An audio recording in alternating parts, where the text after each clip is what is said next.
Wednesday was National School Walkout Day, which was a nationwide protest to both remember the 17 people killed at Stoneman Douglas High School and also as a way to fight for proper gun control legislation. Now, what's not part of that legislation, and shouldn't be, is the idea that teachers should be armed.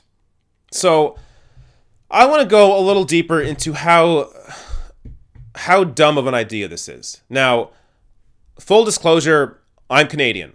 So, I have the awareness of living in a country that doesn't have a gun problem. Now, maybe you think it's a mental health problem. I happen to think otherwise, and I'm going to show you some stats to prove that.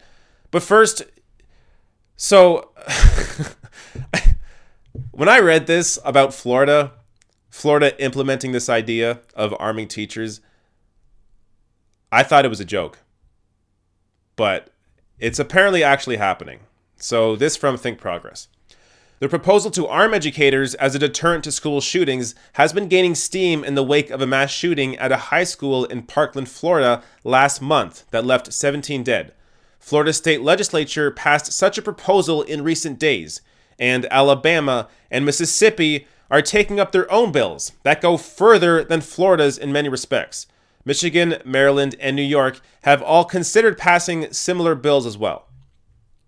Now, all you have to do is take a look at some recent headlines to show you how dumb of an idea this is. But I'm going to go a little deeper into the issue. But first, let me show you some recent headlines. So this one is from March 1st. Georgia teacher arrested after firing gun in school. This one's from March 13th. School resource officer accidentally fires gun inside Alexandria school. And then there was this story on March 14th, where a teacher accidentally fires gun and injures student during a safety lesson. Now you might think that I'm just cherry-picking stories, but these all occurred just this month, March 2018. And in fact, it's not even the whole story, as there's been 302 school shootings since 2013, with over 20 so far this year. Now, if you're only going to focus on the US, then you're not going to get the full picture. But that's why I have some graphs here from Vox.com that will help show you how the US compares to other countries on this issue, with the only main difference being that the US has more guns and an easier access for anyone to acquire them. So here's the first graph, showing homicides by firearm per 1 million people. And you can see there that the US is at the very top with 29.7 homicides by firearm per 1 million people. And the next closest is Switzerland at only 7.7. And then the graph goes down and down and down. Nobody is anywhere close to the US's numbers on this. But let's look at this another way. So here on the left, you have gun-related deaths per 100,000 people. And across the bottom, you have guns per 100 people.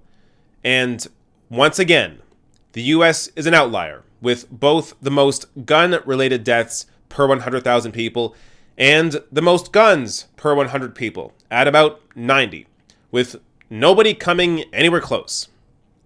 Now that you have a better understanding of just how much of an outlier the US is on this issue, let me introduce a potential solution. Now, I'm not saying that this is going to work. I'm not saying that... Honestly, I can't imagine any lawmaker, any current lawmaker in the US pushing for this. But this is a solution that Australia implemented, and it worked. So what Australia did was institute a gun buyback program where they confiscated 650,000 guns. And after doing that, murders and suicides plummeted. Now, here's a couple quotes from researchers David Hemingway and Mary Reniotis, who looked into this.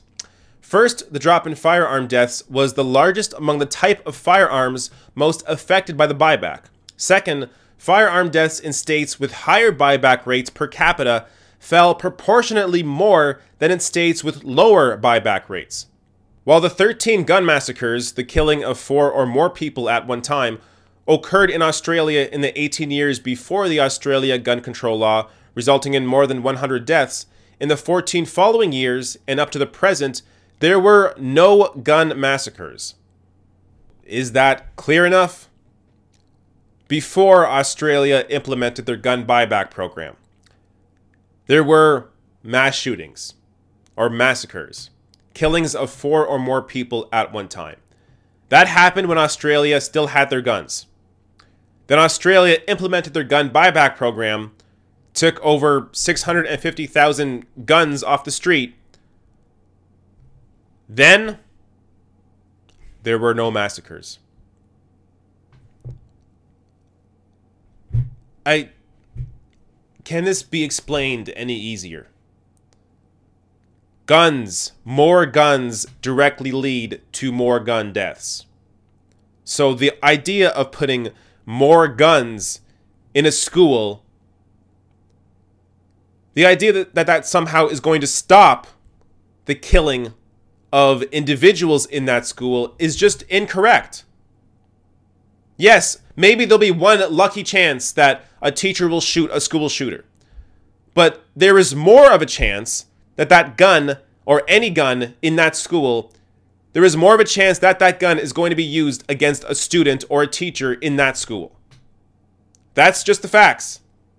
When households have access or have a gun, that gun is more likely to shoot somebody in that house than it is to be used against anybody trying to break into that house. There's people living in a fantasy land that if there's a school shooter, that somehow they're going to be perfectly still, there's going to be no innocent students around them, it's going to be a perfect shot, and that teacher who's shooting them is also going to be a perfect shot and be able to stop that school shooter before they do any more damage. That's not how it works. These are high adrenaline situations where, even apart from the adrenaline, let's say you were in the military and now you're a teacher and you have a gun. That person, that school shooter, is still surrounded by innocent people. They aren't just going to be sitting out in the open. They're going to be trying to get into the crowd. They're going to be running. They're going to be moving. You are more likely to hit somebody innocent in that situation than you are to actually hit the perpetrator. I don't know how much more I can explain it. So, just coming from a country where we don't have this problem, I don't have to fear for my life going out in public or going to school. The idea that a school shooter may come in would never enter my mind. When I was in school, that was never a thought. Canada has had 7 school shootings ever, and they were never insane massacres like the one that happened in Parkland, Florida. It just doesn't happen anywhere else. It happens in the US because of the access to guns. In Canada, we have the same culture. We play the same video games. We watch the same movies. We don't have the same gun problem that you have.